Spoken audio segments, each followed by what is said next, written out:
और अगर राहुल जी गए और राहुल जी के जाने से उनको नौकरी मिल जाए, उनको घर मिल जाए तो क्या जाता है? डर। डर बहुत बुरी चीज है। सरकार का जो दरिंदा रूपी चेहरा था वो दिखा। सोनिया गांधी के लड़के के रूप में रहेंगे तो हम उनके जाने पर भी चर्चा नहीं। वो खान मार्केट में किसी होटल में जब खाना खाने जाते हैं हम कहाँ चर्चा करते हैं? राजनीतिक जीवन में सब चर्चा के अधीन रहेंगे। जब लालू जैसे व्यक्ति कह रहे हैं कि आप कांग्रेस को नेतृत्व हटा दो, ममता जी आ जाए तो छोटी घंटी नहीं ना। उन्होंने भी निगाह बदल ली मेरे भाई, तब ये समय महत्वपूर्ण है। आपको ये बता दूं कि माननीय राष्ट्रीय अध्यक्ष जी जमीन की राजनीति करते हैं, वीडियो की राजनीति नहीं करते हैं। लोगों के साथ हैं, दलितों के साथ हैं, पिछड़ों के साथ हैं, तो वो भी उनको भी जाना चाहिए। वो भी जमीन की राजनीति करने पीढ़ी में तो वो भी था। अरे रुक जा भाई, बीच अंताक्षरी न खेलो बाबू। नमस्कार दोस्तों, स्वागत है आपका। आप देख रहे हैं द भारत डिबेट। दोस्तों आज की डिबेट होने वाली राष्ट्रवादी पत्रकार अमिताभ अग्निहोत्री और कांग्रेस के प्रवक्ता राज शर्मा और सपा के प्रवक्ता मिसिज जेदी के बीच में। दोस्तों आज की डिबेट में अग्निहोत्री जी ने सपा और कांग्रेस के प्रवक्ता को अच्छी तरीके से पेला है, क्योंकि आज की डिबेट में इन दोनों प्रवक्ता से सवाल किया तो दोनों प्रवक्ता सवालों का जवाब तो नहीं दिया, लेकिन बातों को घुमाने लगा। खैर दोस्तों, डिबेट काफी मजेदार होने वाला है। आपसे अनुरोध है कि वीडियो को अंत तक जरूर देखना। अगर आप चैनल पे पहली बार आए हो या चैनल को अभी तक सब्सक्राइब नहीं किया तो चैनल को सब्सक्राइब जरूर से कीजिएगा। चलिए दोस्तों, मेन वीडियो को स्टार्ट करते हैं। चलिए शुरू करते हैं।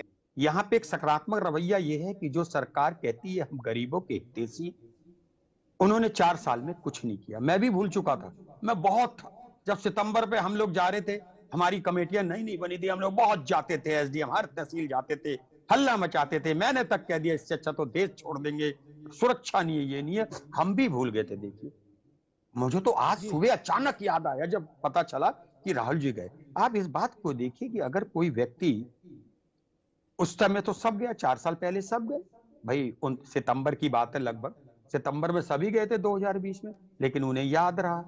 और अगर राहुल जी गए और राहुल जी के जाने से उनको नौकरी मिल जाए, उनको घर मिल जाए तो क्या जाता है?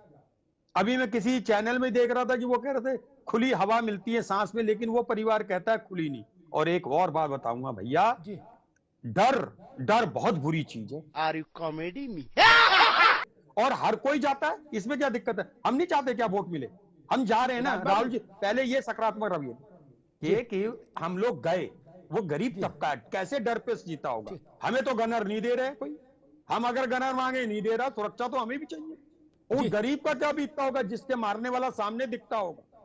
तो ये मानिए कि सरकार ने उसे नौकरी नहीं दी, सरकार ने जो वादे किए थे उससे वो झूठी निकली। सरकार का जो दरिंदा रूपी चेहरा था वो दिखा। सोनिया गांधी के लड़के के रूप में रहेंगे तो हम उनके जाने पर भी चर्चा नहीं। वो खान मार्केट में किसी होटल में जब खाना खाने जाते हैं हम कहाँ चर्चा करते हैं? उनकी मर्जी, चाइनीज खाएं चाहे इटालियन खाएं, क्या हमें क्या लेना देना। लेकिन जब सार्वजनिक जीवन में जाएंगे तो हम चर्चा करेंगे विनम्रता के साथ, क्या तब चर्चा करनी होगी। राजनीतिक जीवन में सब चर्चा के अधीन रहेंगे, चर्चा से परे कोई नहीं जा सकता, इसीलिए चर्चा की। दूसरी बात, हाथरस जाना चाहिए था ना, नहीं गए। मैंने शुरू में कहा था कि टाइमिंग ही बहस का विषय है, कि जब पानी यहां तक आ गया तो बोले छोड़ो, जब सब हमको हटाने पर लगे तो हम सड़क पे जा रहे हैं, इधर संभल साधेंगे उधर हाथरस साधेंगे, चलो आ जाओ। ये सेंस है, बस इतनी सी बात है, इसीलिए बहस है, वरना तो कोई दिक्कत ही नहीं। जब लालू जैसे व्यक्ति कह रहे हैं कि आप कांग्रेस को नेतृत्व हटा दो, अब ममता जी आ जाए तो छोटी घंटी नहीं ना 10 जनपद के लिए। अखिलेश यादव तो उनके कभी अपने नहीं रहे, बहुत प्रिय, न शरद पवार रहे न उद्धव रहे, लेकिन लालू प्रसाद एकमात्र व्यक्ति थे जो हमेशा गांधी परिवार के प्रति लॉयल रहे। जब उन्होंने भी निगाह बदल ली मेरे भाई, तब ये समय महत्वपूर्ण है। चीटिंग करता है तो आपको ये बता दूं कि माननीय राष्ट्रीय अध्यक्ष जी जमीन की राजनीति करते हैं, वीडियो की राजनीति नहीं करते हैं। और राहुल जी भी जो गए हैं तो वो जमीन की राजनीति से मकसद से जुड़ के गए हैं, वीडियो बनवाने के लिए नहीं गए हैं। ठीक है कि राहुल जी गए, जाकर के मिल करके आए, तो राष्ट्रीय अध्यक्ष जी जो जमीन पे लड़ाई लड़ रहे हैं वो संभल और हाथरस जैसे पीड़ितों के लिए ही लड़ रहे हैं। पर्टिकुलरली किसी एक के लिए, किसी एक को बुला करके किसी एक व्यक्ति की विशेष की राजनीति नहीं कर रहे हैं।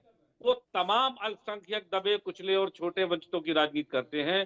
पीडीए हमारा नारा है, और अमिताभ जी आपको बताते हैं पीडीए के जननायक भी हमारे माननीय राष्ट्रीय अध्यक्ष जी है।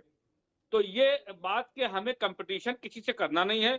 हम भारतीय जनता पार्टी की तरह वीडियो की राजनीति, फोटो की राजनीति करते नहीं है, और जिसको जहां जाना है वो स्वतंत्र है, क्यों नहीं जा सकता है? अरे भारतीय जनता पार्टी भी जाए, पीड़ितों से मिले, जिन लोगों के साथ अन्याय हुआ उनको न्याय दे। सरकार में समाजवादी भी जाएगी, कांग्रेस भी जाए, और तमाम वो नेता जो ये कहते हैं कि मजलूमों के साथ हैं, दलितों के साथ हैं, पिछड़ों के साथ हैं, तो वो भी उनको भी जाना चाहिए, वो भी आगे आए, उनका भी स्वागत है। अभी बदत है भाई। एक बार अखिलेश जी ने पीडीए की एक व्याख्या बताई थी, वो हर कई व्याख्याएं करते हैं पीडीए की अलग अलग। एक दिन उन्होंने व्याख्या की थी, उसमें अगड़ा भी था, है ना। तो अगड़ा में बहराइच में राम गोपाल मिश्रा मारा गया था, तब तो जमीन की राजनीति करने नहीं गए ना, नहीं गए जमीन की राजनीति करने। पीडीए में तो वो भी था अगला।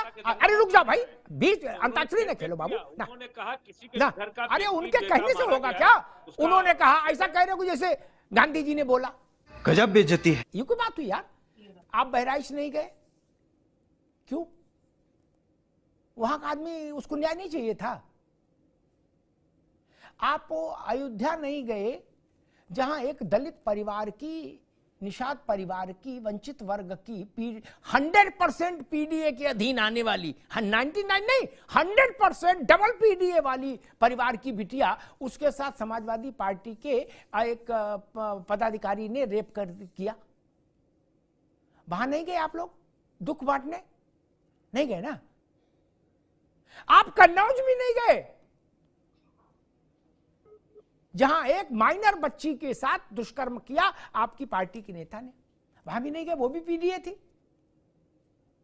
तो बस मैं समझना ये चाह रहा हूं कि मतलब आपने कहा हम व्यक्ति विशेष की राजनीति नहीं करते, हम तो जमीन की बिल्कुल पीडीए की करते। तो मैंने बता दी ये सब पीडीए वाले थे, इनमें आप लोग गए नहीं। अब कहां लड़ाई लड़ रहे हैं आप अच्छा जानते होंगे मुझसे। में अदालत किसी को जमानत पर नहीं छोड़े, ऐसा कोई निर्देश जारी कर दे सरकार। रुक जाओ, अदालत किसको बरी करना किसको नहीं बरी करना ये करने से पहले डीएम से पूछे, ऐसा कोई कानून है क्या? और जो जमानत से छूट के आ गया या बरी होके आ गया अदालत से, वो गलत हुआ तो ऊंची अदालत जाओ, उसको गांव में रहने से कौन रोक देगा? आप लोग लोगे? अरे भाई हाई कोर्ट जाओ, हाई कोर्ट भी गलती करे, सुप्रीम कोर्ट जाओ, ये कैसे कह दोगे वो लोग वहीं रह रहे हैं? कहां रहेंगे? बसपा के कार्यालय में भेजे उनको, कहां रहेंगे वो लोग? नहीं देखिए, मेरा अमिताभ गजब बात है, बहुत सीरियसली बात बता। मैं भी सीरियस कह रहा हूं, मुझे वो संवैधानिक व्यवस्था दिखाओ जिसमें अदालत किसी को जमानत नहीं दे पाए, रोक लगा दी जाए। सुनिए, देखिए, न्याय मिलना या ना मिलना ये इतना महत्वपूर्ण नहीं है, लेकिन न्याय होता हुआ भी दिखना चाहिए। इसी भारत में लक्ष्मणपुर बातें भी घटना है ना, 56 लोगों को जला दिया ना, एक भी आदमी को फांसी की सजा दी, एक भी आदमी अपराधी घोषित हुआ है ना। सरकारों का और न्याय व्यवस्था का नजरिया, जो सामाजिक रूप से कमजोर वर्गों के लोग हैं, जिनके पास सरकार नहीं है, उनके पास न्याय पाने का अंतिम पायदान इस देश की न्याय व्यवस्था है। और इस देश की न्याय व्यवस्था में बैठे हुए लोगों को वो उनसे साक्ष्य मांगते हैं। अरे साक्ष्य के सवाल सिस्टम से खड़ा करो ना। अगर इस बेटी के साथ बलात्कार हुआ है, जिस तरह का व्यवहार हुआ है, रुकना होगा, अभी रुकना होगा। अब न्यायपालिका, ठीक है, अब रुक जाओ। न्यायपालिका, कम से कम न्यायपालिका को का बसपाकरण तो नहीं हो सकता, ये तो मान लो। आप मेरी बात तो सुनिए ना सर। नहीं आगे अब न्यायपालिका में तो ये सब भाषण नहीं कर सकता ना। सुनिए ना, वहां तो कागज पर फैसला होगा, भाषण पर तो होगा नहीं। आप सुनिए ना। अरे सुनिए सर, सुनिए। न्याय किसको देना है, न्याय किसको नहीं मिलना है, ये सवाल भारत के आम जनमानस के अंदर गूंजता है, जो सामाजिक रूप से कमजोर। अब रुक जाइए सतीश भाई, रुक जाइए सतीश, अब रुक जाइए बाबू। साक्ष्य पूछे जाते, ठीक है, रोक दीजिए। पूछे जाते नहीं, सरकार से पूछना चाहिए। नहीं, अब ये बड़ी मुश्किल बात है कि बीएसपी ये भी बता रही है कि अदालत को फैसला कैसे देना चाहिए है। बीएसपी ये भी बता रही कैसे निर्णय करो, मुकदमा सुनो। गजब कर रहे हो यार, क्या करते हो? संविधान का तमाशा बनाना चाहते हो। और एक बात कहते, सतीश जी ने बड़ी बड़ी बड़ी बातें कही। हालांकि बसपाई को गया नहीं हाथरस, मायावती को जाना चाहिए था, वो भी नहीं गई। आनंद को भी नहीं भेजा, आकाश को भी नहीं भेजा। कर छोड़ो सतीश जी, सुन लो, एक ऐसी बात बता देंगे हमेशा के लिए, वो नजीर हो जाएगी, फिर इधर उधर भटकना नहीं पड़ेगा। उन्होंने कहा गरीब, साधनहीन, वंचित। मैं बताई दे रहा हूं, ताकतवर समाज, संपन्न समाज, अधिकारपूर्ण समाज, सिख, वो 3,500 लोग जिंदा जला दिए गए, कत्ल कर दिए गए, एक को सजा नहीं हुई, उनको मारने वालों को एक को फांसी नहीं मिली। तब आपने क्या किया? आपने आंदोलन चलाया? आपने आंदोलन चलाया? नहीं चलाया ना। भोपाल गैस कांड 20,000 लोग मारे गए, आपने आंदोलन चलाया नहीं ना, क्योंकि वहां राजनीति नहीं हो सकती, वहां रोटी नहीं सीखेगी, वहां पीडीए वाले भी नहीं गए। बताओ ना भैया ना, भोपाल गैस ट्रेजेडी पे सपा को आंदोलन किया गया नहीं, बोले यार इसमें क्या करेंगे, आंदोलन खत्म। दोस्तों वीडियो को अंत तक देखने के लिए धन्यवाद। आज के डिबेट वीडियो आप लोगों को कैसा लगा आप लोग कमेंट सेक्शन में अपनी राय जरूर दे सकते हैं। अगर आप अभी तक चैनल को सब्सक्राइब नहीं किया तो चैनल को सब्सक्राइब और वीडियो को लाइक जरूर से कीजिएगा। चलिए दोस्तों मिलते हैं कोई और लेटेस्ट डिबेट वीडियो में, तब तक के लिए जय हिंद, जय भारत, वंदे मातरम।